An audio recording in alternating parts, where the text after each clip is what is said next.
Perkenalkan, nama saya Noni Fatmala. Saya angkatan 32 kelompok 4.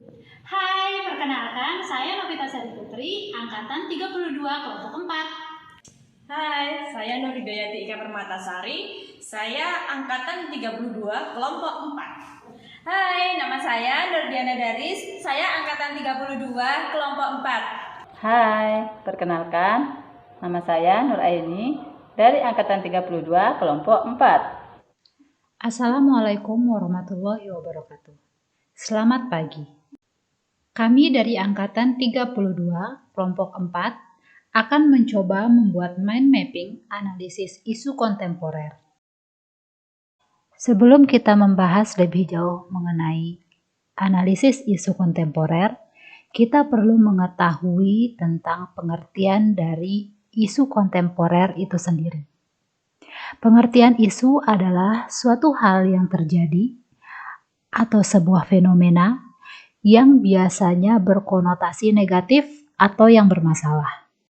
Sedangkan bagaimana dengan kontemporer? Kontemporer yang dimaksud di sini adalah sesuatu hal yang modern, yang eksis, hal yang terjadi dan masih berlangsung sampai sekarang, atau segala hal yang berkaitan dengan saat ini. Berdasarkan dua definisi tersebut, dapat kita simpulkan bahwa isu kontemporer adalah sesuatu pokok persoalan yang terjadi pada masa sekarang atau menjadi trending topik pada saat ini, yang solusi penyelesaiannya harus sesuai dengan masa sekarang atau masa modern.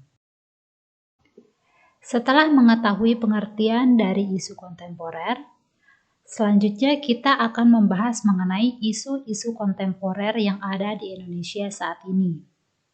Isu kontemporer antara lain korupsi, narkoba, terorisme dan radikalisme, money laundry, proxy war, dan kejahatan mass communication. Teknik analisis isu kontemporer. Teknik analisis isu-isu kontemporer terdiri atas isu kritikal, teknik tapisan isu, dan teknik analisis isu.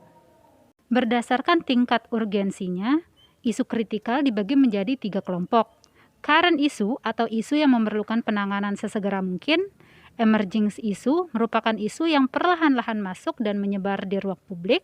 Dan isu potensial adalah kelompok isu yang belum nampak di ruang publik, namun dapat terindikasi dari beberapa instrumen.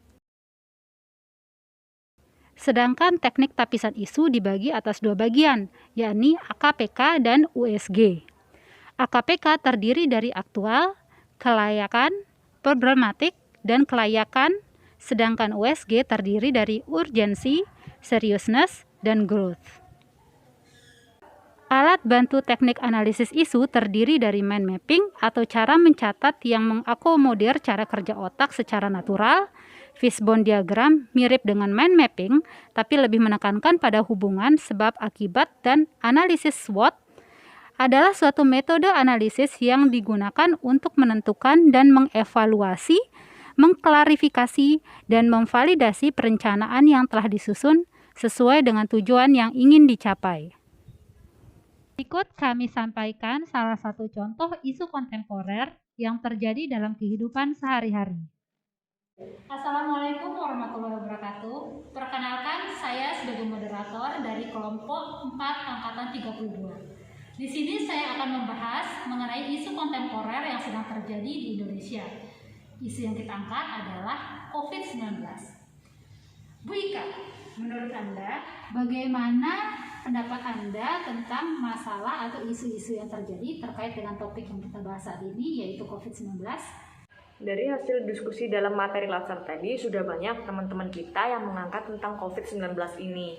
Nah, isu yang terjadi itu banyak sekali. Ada dari segi masyarakat kecil, dari segi pendidikan, dari segi ekonomi, dan masih banyak lagi tentunya. Nah, di sini saya akan mempersempit topik kita, yaitu saya ambil dari lingkup pendidikan karena kita seorang guru tentunya. Nah, di lingkup pendidikan ini yang sangat terlihat yaitu dari segi minat belajar anak dalam masa pandemi ini. Bisa kita lihat dari segi anak-anak saat mengerjakan tugas dari kita dan nilai-nilai anak ketika melakukan evaluasi pembelajaran.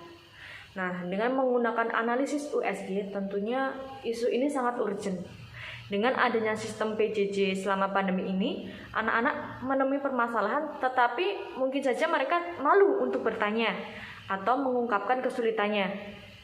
Untuk keseriusannya, juga tentu ini merupakan masalah yang serius, karena jika tidak segera diatasi, anak-anak akan semakin bosan dan tambah menurun lagi minat belajarnya, seperti itu.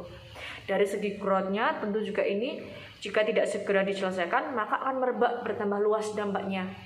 Kualitas lulusan di era pandemi ini akan jauh lebih merosot dibanding dengan kualitas lulusan di era normal, seperti itu.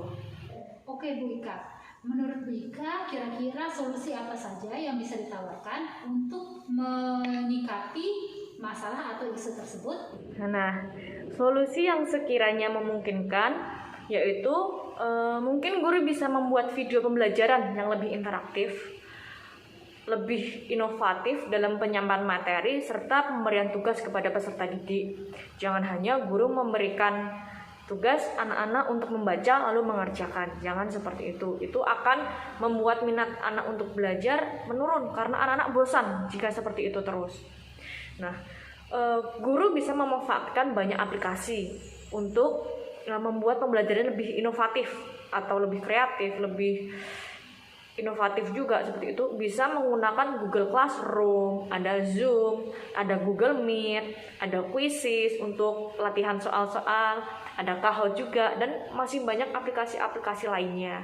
Apabila ada guru yang kurang lihai dalam penggunaan IT, mungkin mereka bisa mengikuti pelatihan-pelatihan daring atau ya seminar semacam itu, agar mereka mengetahui cara penggunaan aplikasi-aplikasi yang dapat menunjang proses pembelajaran yang interaktif, inovatif, dan kreatif, sehingga pembelajaran untuk anak itu bisa menarik, minat anak bisa meningkat, dan anak-anak tidak merasa bosan terhadap pembelajaran serta tugas-tugas yang diberikan oleh seorang guru. Demikian isu yang saya sampaikan. Wah, lengkap sekali ya Bu penjelasannya mengenai masalah-masalah atau isu kontemporer yang terjadi saat ini, tempatnya lebih khususnya di dunia pendidikan kita. Tadi juga sudah dibahas mengenai tingkat kritikalnya dan juga solusi sudah dijabarkan tadi.